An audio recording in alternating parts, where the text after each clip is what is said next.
Now, a study in Britain has found that essays written by artificial intelligence programs and submitted for university exams scored higher marks than those written by genuine students. Researchers at the University of Reading created 33 fictitious students. They used ChatGPT to generate essays for a number of different exams without the knowledge of those marking them. Examiners raised concerns about only one paper. Observers say as education evolves with the new AI tool, it'll be of benefit to the sector.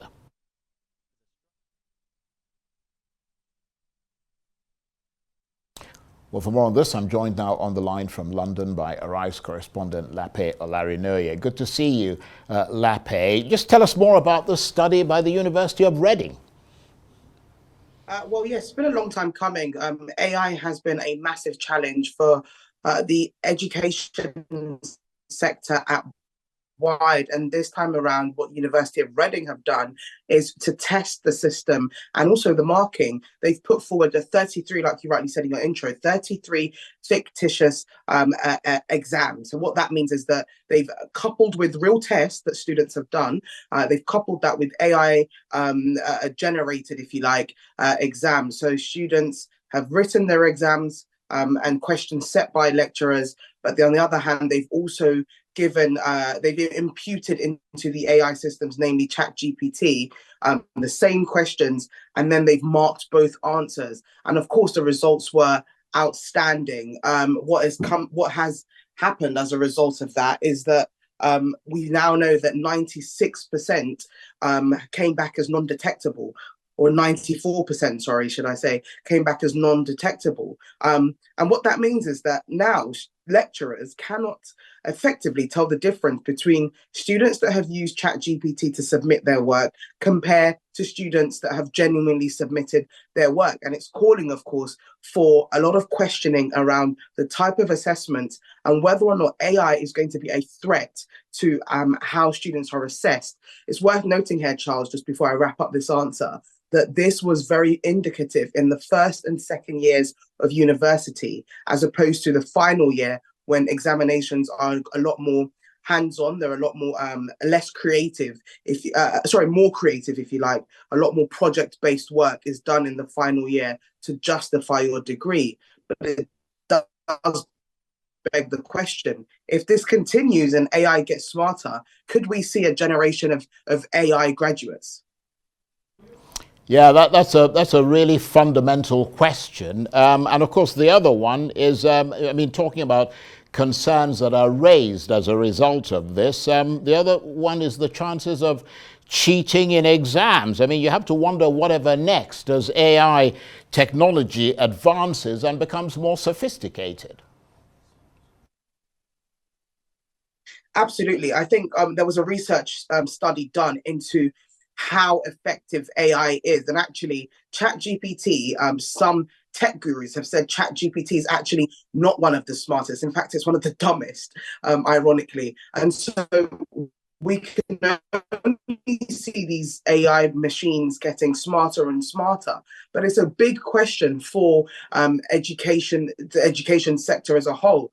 I know, based off of my research, that a lot more lecturers are starting to embed this into their teaching to see how AI can be used to the benefit of students.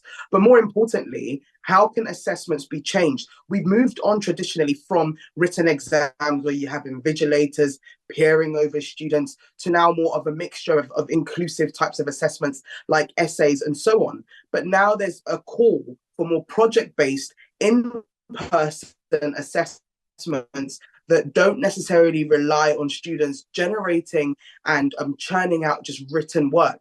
So there will be a lot of discussions, especially at higher institutions, about the weighting of assessments as the world embraces AI technology more and more. And of course, like you rightly said, as they get smarter, the education sector as a whole also needs to move with that timing and also adapt to what is facing them. And of course, one way, I suppose stating the obvious, one way to counteract the potential misuse of AI is to reduce take-home unsupervised assessments and and increase supervised in-person exams?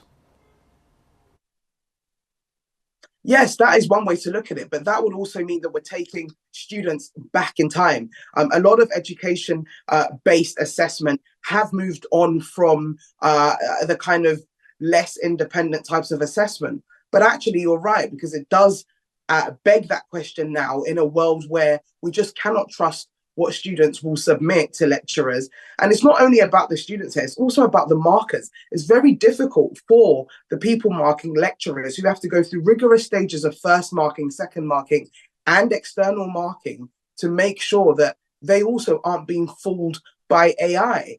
Students can also make an appeal if they feel as though they've been marked harshly. So it's a challenge on both ends for students and also for lecturers. But now there's systems that are being built, Charles, such as AI checkers, which are going through the process of submissions, where they can see if students have used AI generated text to submit their work. Furthermore, it's also worth noting here that mixing up the types of assessment is the probable solution here, whereby students are not only relying on 100% essays. Instead, it will probably be something like 20% of your mark goes towards your essay. So whether you risk that being an AI, you still have to submit other types of work that contribute to your overall grade. But as I say, it's something that educationists are battling with now and are very much in the motion of adapting to what can come as the AI machines get smarter and smarter, and as students become more adept with them. Lape, thanks very much indeed. Lape Olarinoye is a RISE correspondent. She was talking to me on the line there from London.